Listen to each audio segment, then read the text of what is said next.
The road to Aso Villa 2027 begins right here. Previously on Unpacked with Vimbai, Part 1 featuring Audu Maikori. I want us to be able to cascade this leadership criticism down to the grassroots. The president takes every blame in the world. Isn't that the weight of leadership?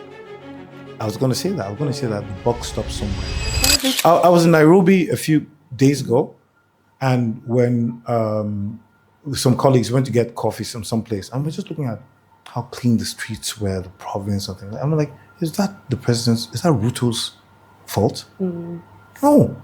You have a local government system. You have a constitutional... Some people are saying those legs you're referring to are too busy standing on the mandate. That politics is on the front burner and nothing else matters. Not bad. Okay. Not bad. Can I go into the studio? I might sign you. You might sign me, right? Or resign you. I don't know. One of those things. But because that's one of the criticisms is that it almost seems like for the first time in a very long time, we've seen entire terms, and this is from top to bottom, being spent on politics. I mean, how do we move forward, and who's to blame for that? So let me give you some context, or at least my view of this thing. I don't think that there's a place where a leader says, you must say, I stand your mandate. I don't think so. I think that people sit down and they imagine what is the most suitable way to get favors. And as a powerful, and I'll tell you, even from my position, that even in my own little kingdom, there are people that come and suck up and try to say all sorts of good things. You have sycophants? Of course, right? And you have people that come in for favors, they're asking for things, and they come in a certain way. Now, it's so small that I can say, guys, this doesn't really work. What do you want? Let's go that way. And that's simply because of maybe my nurture. But if you go back to that respect index that Nigeria has, right? We have groomed a system whereby it is about, look, even a director in this thing is like a king. Even the guy at the gate man, you go and, you did my off. It's our software. And that takes a lot of reorientation to begin to change that mindset from being your king to being the leader of service. And that is why we have to do. So, I mean, people talk, they talk a lot. I mean, when you think about even now the presidential election, people sit down and say, oh, no, there's a way a picture needs to be put in a campaign. This was happening behind the scenes. Yeah, all these things happen. The positioning. What color did you use? They are all things that they have created. And they change it according to the leader that they feel. And it's just to try and please him. Because they feel that is the only way they can curry favor. And it's not new. But it works. It works sometimes. It doesn't work sometimes. Do you think it works with this current administration? I think it depends on what you're talking about. It depends on which... Look, Nigeria is too complex to discuss in 2 minutes. It is. There's so many layers. Right? There are many nuances of this. Look, when let me use a pretty good example. Let's look at somebody like Fashola as governor of Lagos. Fashola had his fair share of criticisms, but overall, he was seen as somebody who took the vision to the next level, right? Overall. And then you had Ambode. There's this whole succession of people that are coming in and out. And there's the perception that if you want to move ahead in politics, but actually it's in every political organization, you have to pucker up. Kiss the ring. You have to kiss the ring, right? And because human beings are human beings, you always feel like somebody that shows deference and all that is that. And the society then becomes this whole bandwagon of people doing the same thing. And the person that says, I won't do that, now becomes the victim. So in the spirit of self-preservation, you will do what? Kiss the ring. Have you kissed the ring? Maybe you'd have you'd be a candidate if you'd kissed the ring. Actually, the funny thing is that even when this happened to me, I had several people come to meet me and say, look, we'll give you a ticket. Just come. Because we know you'll definitely be super. And I'm like, no, I wouldn't do that. And it's not a function, because remember, I'm not an APC, traditional APC person. I went through a lot through APC a few years ago. But simply because I just believe in the leadership and I believe in the vision. I believe that it's a very difficult time to be Nigerian. There's no doubt about that. There's no doubt about the fact that even the wealthy are crying from the financial pressure, not talk about the common man on the streets. But the question then is simple. If it is true that then things are dire, what can you do? What can I do in our small way to make things better? And the easiest way to do it is just criticize the leaders. But if you look at the states, how many state governors are actually being criticized? Well, if you go into the states, you'll find that the criticisms are there. They're not really there. They're not really amplified. They're not really amplified. Everything just ends up in the buck of the leader. If you look at, but you know what? Let's leave Tinubu. Let me look at the past three leaders. Let's look at, it was Yaradua, Jonathan, Buhari, right? When Yaradua came into the country, he had inherited an economy from Obasanjo's days, which was, stable. It was a growing economy. It was a growing economy. Things had begun to stabilize, and he came in to carry on the mandate. Unfortunately, ill health came in; he couldn't do anything. Jonathan came already with a chip on his shoulder because he's a VP that happened to be elevated by mistake or lucky leader. So of course, everything he did, like, we don't really, you're not the guy we really voted for, and everything. And he tried what he could do. And what was the perception? The perception was that this guy is, is a mess. There's too much corruption, blah, blah, blah. But there are other factors that do that. Now, we need people perceive Jonathan as being weak and too gentle for Nigeria and needed a strong arm.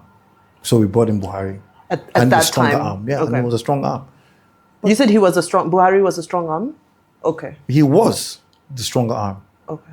First 6 months of Buhari's presidency, when you say, do you know what's happened? I was driving, those checkpoints, they stop you. I say Baba. They will say it like this. They will not ask you for a couple. 6 months later, say Baba. Okay, bring... Because that moment had passed. There was a unique opportunity to reset, and it didn't happen.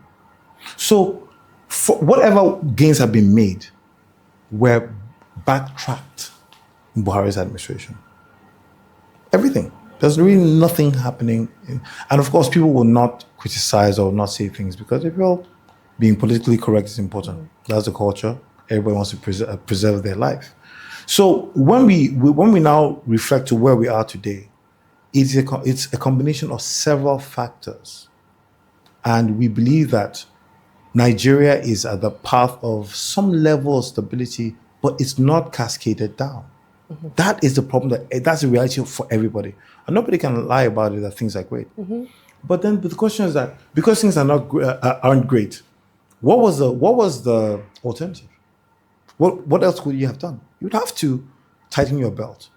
During COVID, when the world was who's shut, tightened their belts though? I mean, I've tightened my belt for a fact. You have? I'm not sure if certainly I have. In what ways? In what ways have you? In several ways. Okay. For example, perfect example is cutting down on fuel spend. The number of trips you do with your car, or if there's several cars, these are things you now consider and you plan and you say, okay, this is the fuel budget for this week and this is how we'll manage it so that we're being efficient with our costs. But we're not seeing the same from government, right? Please explain a bit more, but maybe you can give me some more. From government spending? Yeah. Well, let's talk about the fact that more has been spent on President Tinubu's presidential jet than has been given to the defense ministry, for example. The budgets are not performing, right? What? Money is available. The little money that's available is not really going to the places where it's most critical, is the argument. I don't think anybody disputes the fact that money is tight. I don't think anybody disputes the fact that there's belt tightening required. But I think people are just saying we also want to see our leaders lead by example and tighten their belts first. Do you feel that in your in your political circles, people have tightened their belts? I feel so. Really? I feel in what so. way? And Has Uba Sani, Governor Uba Sani, has he tightened his belt? In 2023, he had a request to buy new vehicles for appointees. He said no. He said, we fix all the old cars and we do it. Kaduna, from the last administration, is paying maybe 4 or 5 billion every month to service debts that were taken by the last administration. So there's been a severe tightening of the belt, because otherwise the state wouldn't be able to pay its way. But there's also now been an enhancement in terms of the state revenue service and being able to collect better. So there haven't been any raises, but there've been a deepening of collection. So I think that's kind of helped to balance out things. And that I can speak about what I know. I don't like to speak about things I do not have any knowledge of. There's this project that was being done in, I think it's around Zaria, some very high-end project around bridges and stuff, and most of it had been completed by the former administration, but it needed something substantial to complete. And he said, look, there are many places that don't even have tarred roads. For 20 years, they've not been tarred. So I'm not going to prioritize that, because this is a nice to have, but I need to shift the resources to focus on this. There's also now been engagement of like healthcare workers as well. So there's a lot in terms of, and that's, I can just talk about what I know. I don't know all the details. And I know that it's been a very difficult 3 years. Yeah. There's been no money in any system. So you'll be surprised at half of the people there's DGs and stuff, they're basically just barely getting along, because that is all part of the belt tightening. But what are the results that we're seeing now? And again, like I said, governance is about what the people are feeling. So even though we talk about, the dollar stabilizes, that's good. And I don't like to talk highfalutin. Yeah. I like to talk about the grassroots. And I think that there's a deepening. So for example, in Kaduna, there was a launch of a CNG program. And now they're in the process of bringing in CNG gas stations so that they can reduce the cost of transport. Yes. If we can do more across board and say, look, fuel is very expensive, and what's going on internationally will keep the fluctuation back and forth, right, onto this kind of stability, then is it possible for us to get CNG trucks and launch this system? I'm aware, because I've been talking with the guys at the presidency around the CNG station, saying, how can we get them in local governments? Because it costs the cost significantly for people. I know in Kaduna, we also got 50 buses. I think it was 100 buses for free transportation. So within time, it picks people. So I think that there's a need to deepen those grassroots things, so that while the top is trying to recalibrate whatever they're doing, the bottom still is able to kind of, like even my company, what we've had to do is now we're taking it off during COVID, but we came back and said, no, we're going to do 2 days in, 3 days out, or 3 days in, 2 days out. So the pressure isn't too much on the people as well. Because even if you're topping off their salaries, it still equates to no topping off, because they're spending much more. So these are the realities I think we're facing. I want to round up on Kaduna so that we can touch on young people, before ending this conversation. My last point on Kaduna is that obviously you're from Southern Kaduna. And if you look at the trajectory over the past few years, there was so much tension driven by a number of factors happening in that part of the state. And the current governor has truly been given credit for being able to create peace and harmony to a large extent. Of course, we know that the entire nation is facing a challenge at the moment with insecurity, but if we look at the statistics for Kaduna, there's a huge improvement. My question is that a lot of the sentiment was religious driven. Do you think in 2027, the citizens of Kaduna South, I know you can't speak about them homogeneously, do you think they're going to care about the religion of the people running? Will they care if it's a Muslim ticket? Will they want a Christian? Because we know some of these areas ended up voting a certain way because of these types of sentiments. Do you think that has shifted will they be looking at religion as a major consideration in choosing a president come 2027? So now you're talking about on the presidential campaign. On the presidential campaign, yes. So,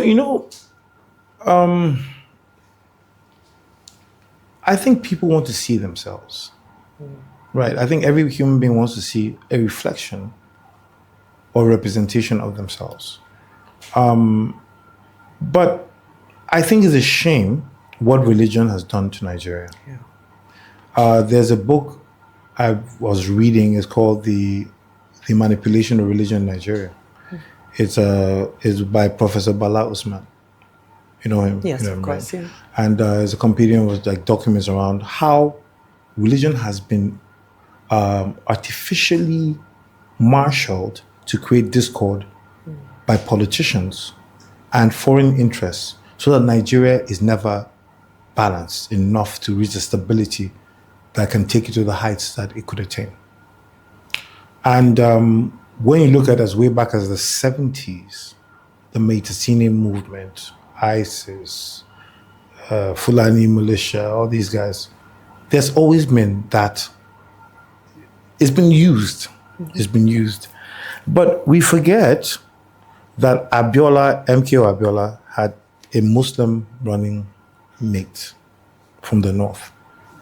And it did not stop Nigerians from voting for him. People came out to vote overwhelmingly. Nobody cared about that because the religious factor hadn't been as amplified in Nigeria. And people just felt like, you're competent, done things, we want you, simple. But let's not also forget that politics is a game of numbers. And predominantly the North has those numbers. And the North typically votes as a bloc. So for you to win the widespread representation you want to constitutionally, the North is going to form a substantial part of those numbers. So in 2023 elections, it came up. But Nigerians voted for the same Tinubu, right? And he won. I don't think that it's going to be an issue in this election. I don't think so. And I'll tell you, for the Southern Kaduna perspective, President Tinubu has seen us. He has given us a lot of consideration that we've not had in a long time, even from the Christian leaders. So it's not about Christianity or Islam. It's about, are we represented? Do we have the feeling of an equal playing field? We have three or four now federal institutions being granted at breakneck speed. We have some appointments. We have federal roads that have been there for 25 years. Nobody's touched them. What if you were given VP? If I was given VP? Southern Kaduna, not you specifically, but so there were some rumors of some eminent politicians from Southern Kaduna being positioned for that role. I mean, wouldn't that be a win? It'll be a win, but again, it's not, we don't have to have that for it to be a win. What we want is that, are people being killed less? Yes. Has it stopped? No. Is Nigeria safer today than before? No. But definitely more, I mean, if you look at the number of things between now and then, it's reduced significantly. There's much more work to be done. There's a lot of work, and nobody can pretend, you can't politicize your way around those facts. Yeah. But the question then is that we're already on a journey. Stability and the ability to keep things going for a while is the difference between our success, in the nearest future, or we go back and start again. And one thing I found about Nigerian politicians is that we just have a penchant for trying to reinvent things. Just to say that it's our own projects. There are great projects that were done. Look at UN under Jonathan. Why wouldn't that project continue? Because there's a new president? It shouldn't. So we need to be able to almost guarantee the continuity of good projects so that they last the name and the personalities and they serve Nigerians. And I think that that's what has been so hard to do. We have to get rid of that. Well, we finally have to talk about young people. Finally. Do you say Yahoo people or young people? Young people. Young people. Oh, like I think there's enough courts and EFCC dealing with the Yahoo people out there. Young people, capable, honest, hardworking, ready to serve. Those are the young people I want to talk about. You said something very profound earlier. You made mention of a respect index. I've never heard of that before. Okay. So, does this respect index mean that young people are always going to play second fiddle, even where they're more competent in Nigerian politics. It seems you're always going to need a godfather to bring you in. He'll tell you it's your time, it's not your time. And as long as you're young, that's the cultural complex, that's the societal wiring, that's the software, as you call it.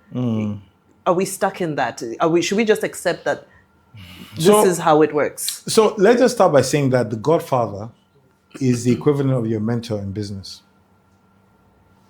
Your godfather... But you cannot grow your mentor. Not a problem, but I'm just that for you to start, you need somebody who will guide you. To your point, the godfather is like the equivalent of a mentor to somebody who's starting a business. Your journey with your godfather is the apprenticeship that you learn the tricks of the trade so that you can also fly someday. And I think that it depends on the personalities involved. Now, when you talk about the respect index, it is also a software thing. We've been installed with the feeling that if you're older, you're better, you're wiser, you can do it more effectively. We have to defer to you. It's the same respect index that goes to Oga is always right.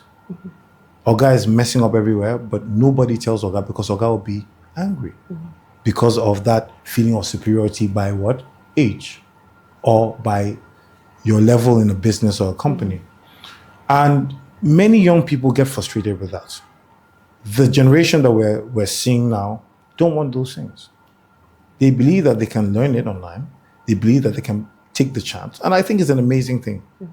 But I do think that there's a space for mentorship that you cannot go around with. It is great to have great ideas, but if you do not learn anything from the people who have done before, you're going to be doing the same thing 2 or 3, 4 times when you could possibly get more insight. Well, why can't they just mentor me on the job? Why must I be excluded from the system to be mentored? And then why must I still pay you my dues endlessly when I finally get there as my godfather? You're making it sound like it's a company. I don't think that is the same thing that applies to every a godfather or mentor relationship in politics. I don't think so. Can you give me an example of a healthy godfather-godson relationship in Nigerian politics? Nigerian politics, there are quite a few of them. Tinubu has godsons everywhere. And they're healthy relationships. What do you consider a healthy relationship? Exactly. No, I should be asking you that.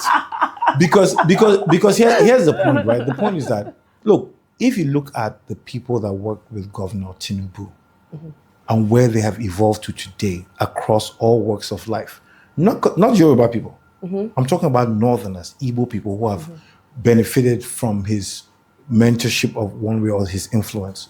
You understand that he has a broad-based and pull. And I say this to my northern brothers. I said, if our northern leaders, and we lost those guys, the Aminu Kanos, the Tafawa Balewas, those people that were Nigerian, that were like, look, let's empower people and let them go. They place people in positions of power. But what happens in the north, for the most part, is that you're a rich man and you have these people that are dependent on you, on their charity takes care of you. There's no real platform to say, you know what, here's the job. Learn under me and you go and do this.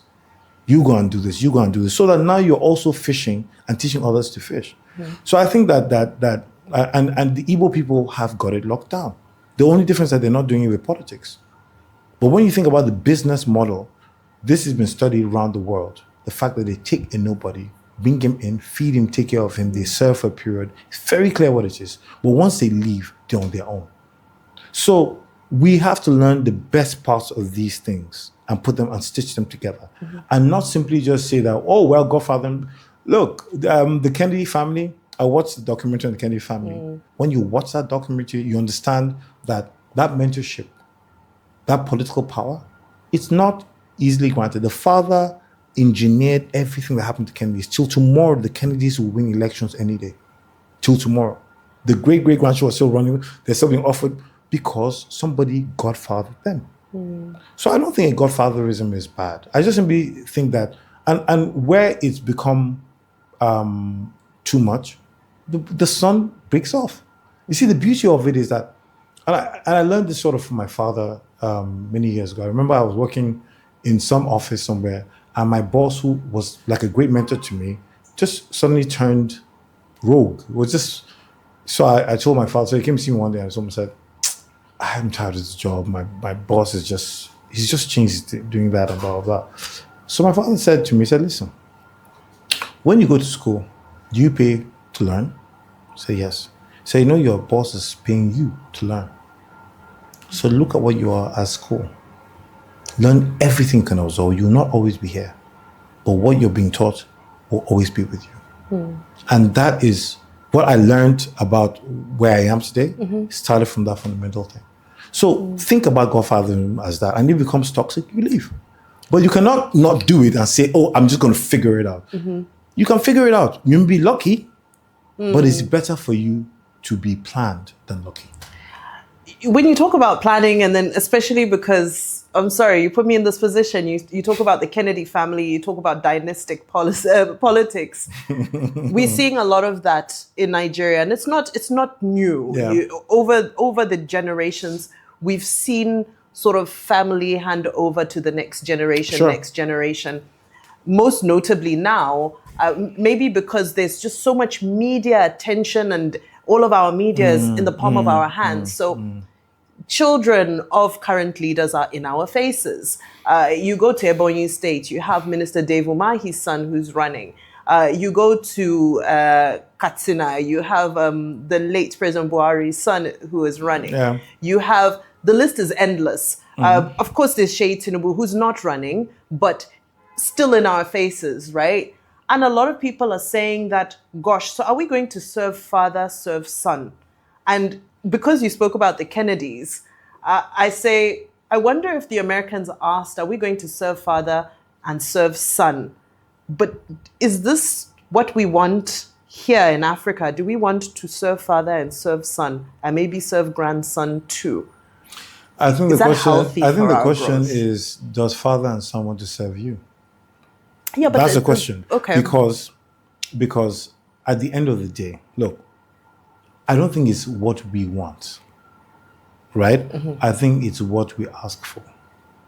The Kennedy family, whether they enforce themselves or not, did well enough for that name alone to be a ticket, right? And that's what is key. And remember that it still goes back to mentoring.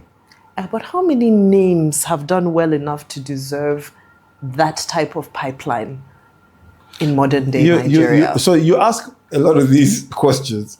I don't know them personally. I don't know. I'm putting you on the spot. Yeah, but on the spot. But I tell you, my father was a politician as well. My father ran for governor in 1991. So you're also part of this Yes, dynastic I am. I am, and I learned from him. So I don't think there's a problem with that. I think it's about what is your unique ask. And I'll tell you one thing. In the course of my campaign, there's no local government that I went to that they didn't know who I was. Because of your father's No, impact. because of me. Okay. Outside my father. And then I remember one time I went to this village. I've never been there before. And one guy said, so we're like, oh, question and answer. And the guy said, sorry, do you know Audu Maikori? I said, yes, that's my father. He said, you just said that's your father now. He's a rap. We're going to give. So I'm saying that it's not enough to rely on your father's name. Yeah. You must build your own thing. And hopefully all that comes together and gives you opportunity to serve. Now, hold on. I don't think it's an inherited thing. But it does give you, because politics is about popularity. The name is important in politics. Don't make a mistake. So it's easier for people like us to do politics because we have names that have already been there for 20 years. Because you're born into privilege. No, I'm not born into privilege at all. Well, your father ran for governorship. Yes. There's nothing wrong with being born into privilege, by the way. No. There's nothing wrong with that. Running for governor does not automatically equate to privilege. Okay, fine. Right? And because of the name, right, he did set, the name resonates in the areas where he was impactful because he was impactful. So I only am I'm only further legitimized because he did well. Now, if he was a terrible person, it would not help me. So I'm saying, let's not be worried about you forcing your son or your daughter to be something. The people will choose. Well, I think what I'm trying to drive home is the fact that we're getting into a cycle, or rather we've gotten into a cycle of elite rotation, right? Which is that once these family political dynasties are being built, it locks out those who don't have access to the network, those who don't have access to the resources. It means that if I just wake up in a random village, or let me say I wake up in Odupani, the stacks, again, I spoke about this earlier. So many things are stacked up against me. Can I ask you a question? Can I ask you a question? And for you, it's just because you were born into Can I ask you a question? Sure. Just because Bill Gates, right? Bill Gates owns Microsoft, he's a billionaire. Where's you, Dangote? If Dangote's kids are going into a business against you, it's more likely than not they're going to win, right? Of course. Why? Well, because they have the influence, the experience, the resources. They have a whole. In fact, just the Dangote name itself is more than enough. So my question is. So are you saying that they should be punished for their father's success? I didn't say they should be Okay, punished. good. So no, let me come to you, because what I'm saying is that this game is a game of popularity and resources. Everywhere in the world is the same way. There's no difference, right? If you are the scale of resources, no problem, but primarily our election is highly monetized, and so is America's election as well. Yeah. You have no money, you can't win. That's why you've never seen an independent win. In America, you can never win.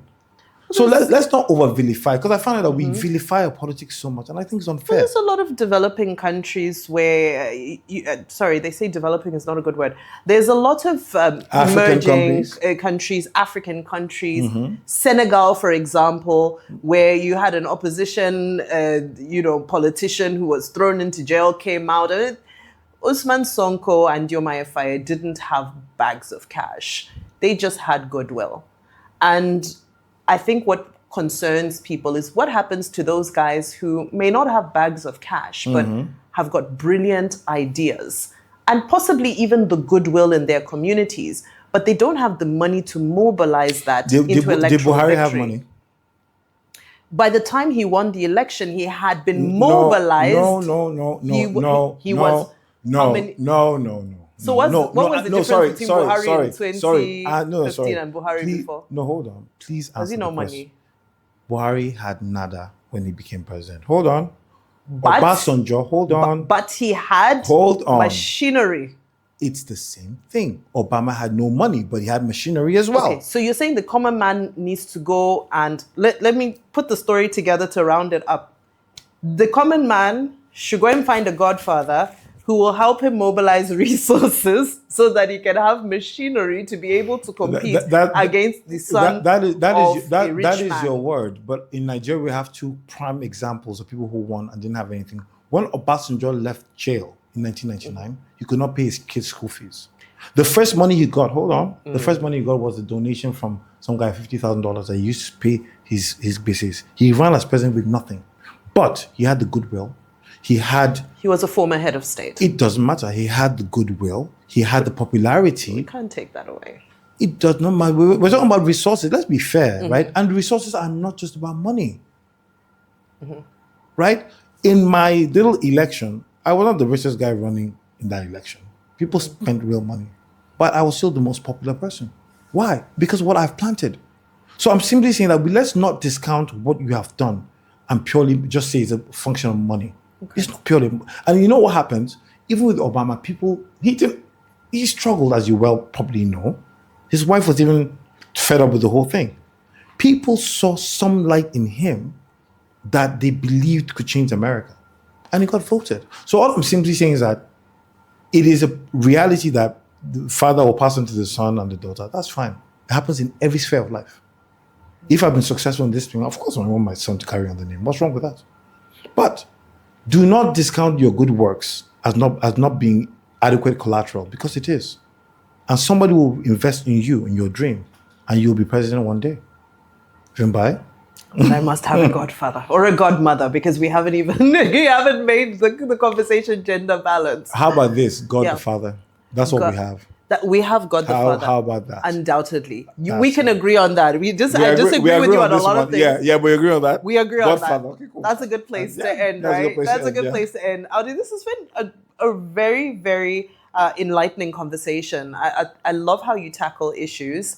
I love your perspective, which is that you sort of bring in a little bit of the traditional view of things, but you're able to communicate it in a way that's easier for the younger ones, for younger people, Wow. to process. Okay. Which is it's a very big deal, and that's possibly why going into evolving from working with young people directly in entertainment and now doing that in the public space is a natural transition for you. I'm not winding you up. I'm just putting it out there. That I'm really pleased because I got some bashing in this interview. I did. Yeah, I felt. I was friendly. Oh, this is you friendly?